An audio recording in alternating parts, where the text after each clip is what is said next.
बदलती जीवनशैली आणि चुकीच्या सवयींमुळे विविध आजारांचं प्रमाण वाढलंय। वायू प्रदूषण घातक ठरत असल्यानं नागरिकांनी आरोग्याची नियमित तपासणी करायला हवी असा सल्ला आरोग्य तज्ज्ञांकडून दिला जातोय। या दरम्यान भारतातील बहुतांश महिलांना ऑटोइम्यून आजारांची लागण होत असल्याचं समोर आलं आहे।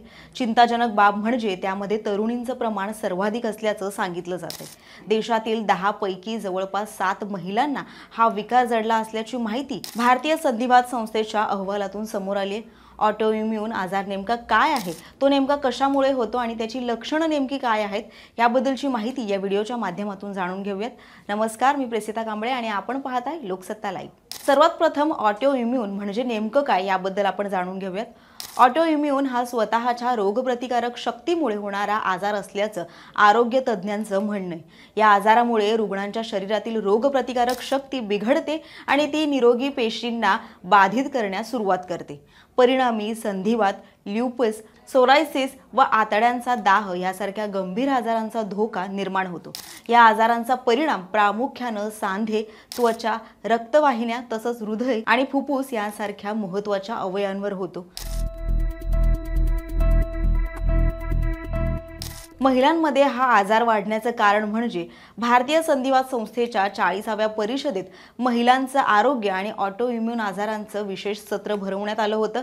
त्यामध्ये या सत्रादरम्यान आरोग्य तज्ज्ञांनी या आजारांच्या वाढत्या प्रवृत्तीमागील जैविक आणि सामाजिक कारणंही स्पष्ट केली।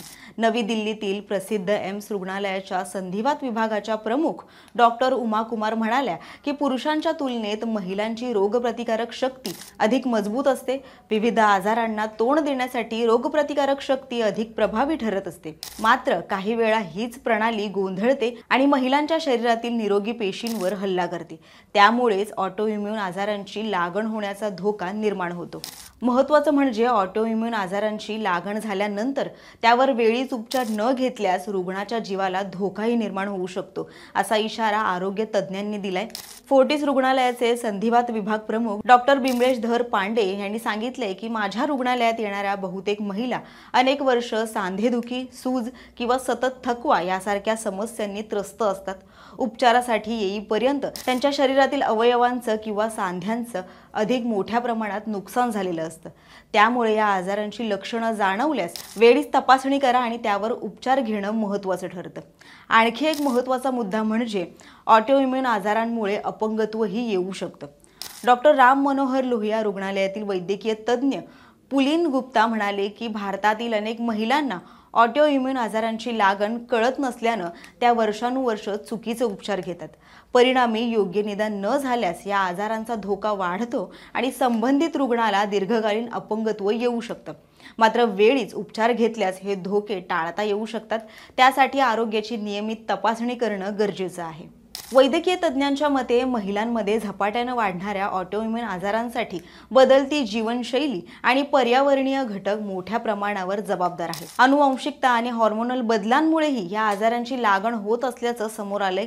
तासनतास एका जागेवर बसून काम करणं, अयोग्य आहार, अधिक ताणतणाव, झोपेचा अभाव यासारख्या गोष्टीही ऑटोइम्यून आजारांसाठी कारणीभूत ठरू शकतात। वाढतं प्रदूषण देखील या आजारांची लागण होण्यामागचं मोठं कारण मानलं जातंय।